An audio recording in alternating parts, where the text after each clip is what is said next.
First off, I'd like to say all praise is due to Yahweh, Ba'ashem, Yahweh Shai, Ba'ashem, Rakakwadash. Double honors to those elders and apostles out there that's teaching this truth around the world. A lot of respect to you brothers out there on the highways and byways preaching this truth around the four corners of the earth. And salutations to the hopeful elect that you guys may be sealed. And hopefully by the mercy and grace of Yahweh, Ba'ashem, Yahweh Shai.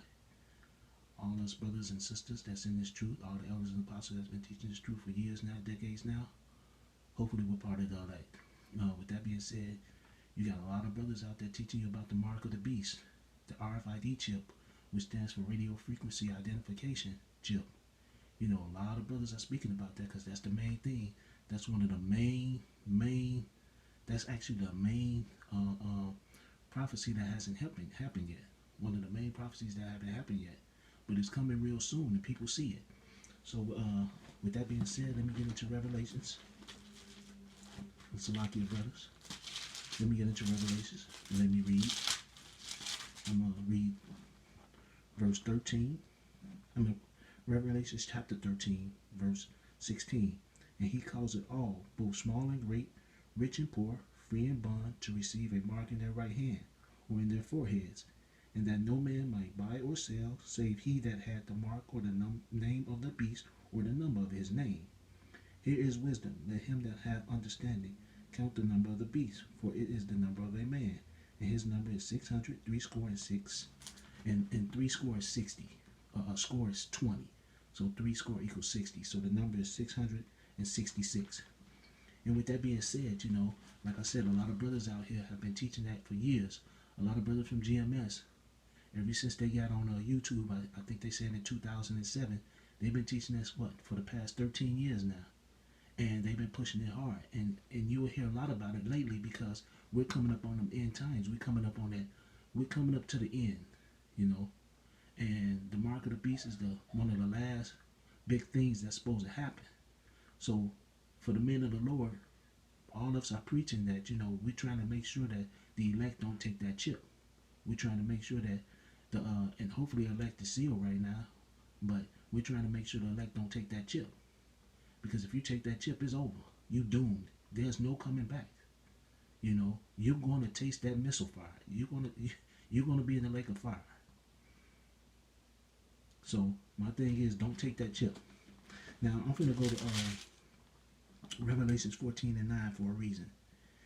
And the third angel followed them, saying with a loud voice, if any man worship the beast and his image and receive the mark in his forehead or in his hand.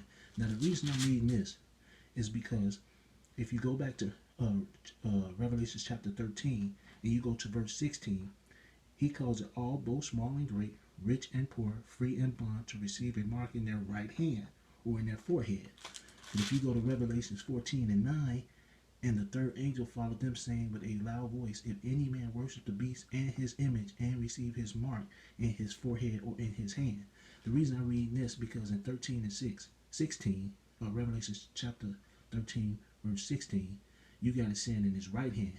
But in Revelation chapter 14, verse 9, you got it saying in his hand. So I want to sit up here and just verify that it doesn't matter what hand they put it in. If you put that chip in your hand, whether it be the left or the right hand, you're doomed, and in your forehead. So no matter where they put that chip, I don't care where, really, no matter where they put that chip at, you're doomed. But I was going to go with the right hand or the left hand because some people be like, well, they said the right hand. They didn't say the left hand. But my thing is, you don't supposed to put it in no hand. You don't supposed to put no marks in your hand. So that's the whole point. I was trying to make sure that I explain that that chip don't supposed to go in either hand or in your forehead. Even though it says in the right hand in Revelations 13 and 16, it says in your hands in Revelations 14 and 9. And you're going to have people who are going to sit up here and be confused by that. Somebody will be confused by that. So to make it clear, do not put that chip in either hand or in the forehead. As a matter of fact, it shouldn't go nowhere in you. You know, just to get to the point. It shouldn't go nowhere in you. And that vaccination you shouldn't take. Why would you take a vaccination anyway that they're trying to speed up? Don't be taking no vaccination. You don't supposed to put no marks or cuts in your hands anyway, so don't be taking no damn vaccination, you know, from some clowns that don't give a damn about you anyway. And that goes to you so-called blacks, Latinos, and Native Americans who are the true Israelites in the Bible. So, and with the other point, so with that point I was trying to make is this the one of the main points that I was trying to make in when I was making this lesson. And I'm gonna go to Revelations chapter 3, verse 10. Because thou hast kept the word of my patience, I also will keep thee from the hour of temptation, which shall come upon all the world to try them that dwell upon the earth.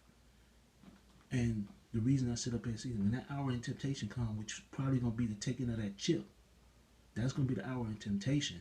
You know, the Most High sit up here and said, because thou hast kept the word of my patience, I also will keep thee from the hour of temptation which shall come upon all the world to try them that dwell upon the earth.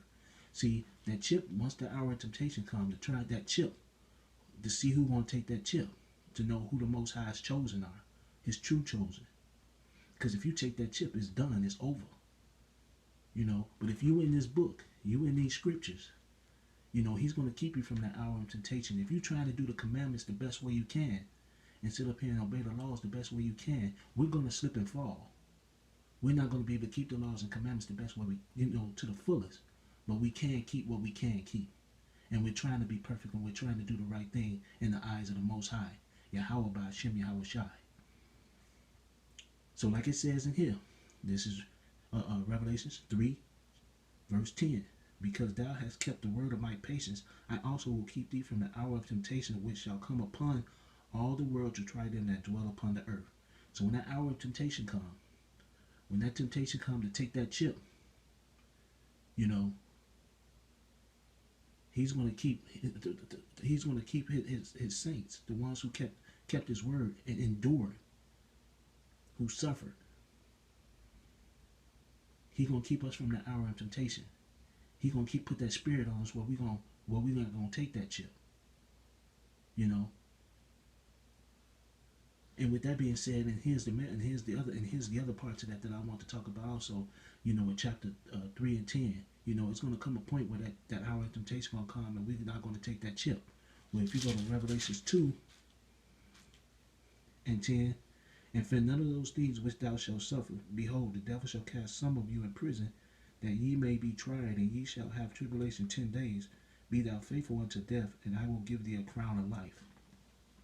So when you won't take that, when that hour of temptation comes for us to take that chip, and we don't take it, you know, some of us might get killed. Some of us going to be cast into jail. Some of us, you know, they're going to try to force that chip up on us, and we ain't going to take it. So some of us going to end up having to give our lives for it. You know, some of us going to be cast into jail, and it says we're going to have tribulation for 10 days, which just means the complete number. It don't actually mean 10 days. It could be 2 days. It could be a week. It could be a month. It's a complete number. But, you know, some of us going to be thrown into prison. Some of us going to be martyred. Some of us going to be beheaded. You know, no matter what, you know. Like it says in Revelations 3 and 10, you know, the Most High is going to keep us from that hour of temptation. He's going to put that spirit on us where we're not going to take that chip. And we're not going to take that vaccination neither. You know, he's going to keep us from that hour of temptation. But when that hour of temptation comes, and after everything is said and done, some of us might get thrown into prison. Like it says in Revelations 2 and 10. Some of us might get thrown into prison. Some of us going to have tribulation. Some of us going to get killed, beheaded. Some of us going to be martyred. You know, but we just trying to prepare ourselves the best way we can by staying in the scriptures, by praying for one another, by going to camp, by doing the lessons that we can do, you know, while we got the time before the famine of the word come. So all these things is coming about right now, and that's why you hear a lot of brothers out there preaching and teaching about the mark of the beast. It's one of the most important things out there. And the main thing is knowing the name of our Heavenly Father and Son, which is Yahweh Ba'ashem Yahweh Shai. And the other thing is standing in these scriptures and sitting up here listening to the prophets that's been on the street, to these elders that's been teaching us for years. These are the guys who've been teaching us for years. They the one that laid the foundation. First things first, Yahweh Ba'ashem Yahweh Shai opened up our eyes to see this truth and to hear this truth. Then he gave us prophets and teachers. And he gave us teachers and prophets who sit up here enslaved and sit up here and did all the work and laid down the foundation for us, the new guys coming in, so we can learn it a lot more easier. So all this stuff, you know, all this stuff I've learned has been from the elders and the bigger brothers before me. This stuff I don't know myself. Without them, without teachers, I wouldn't know this. You know, I'll be running around with my head cut off. You know, so that's the main thing I just want to get up out of here. And another thing I want to sit up here and say was, it's kind of,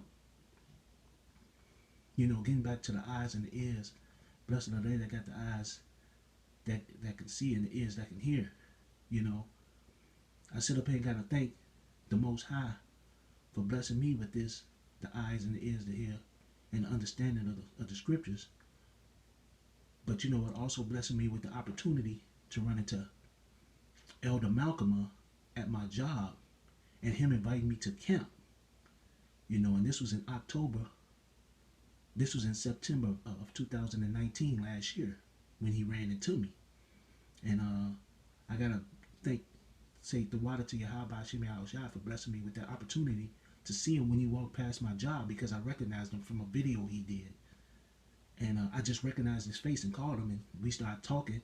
And for it, he invited me to camp. I think I said about a week or two later, because he came back up to my job because he had some work he had to do, and he invited me to camp. So I gotta say the water to Yahweh Shemi Al for blessing me with that moment to see him at that right time and to go to camp and to have my first Passover, which happened this year in March. So with that being said, I hope you guys were edified, and it was just a little bit of a testimony from me, how I met Elder Malcolm.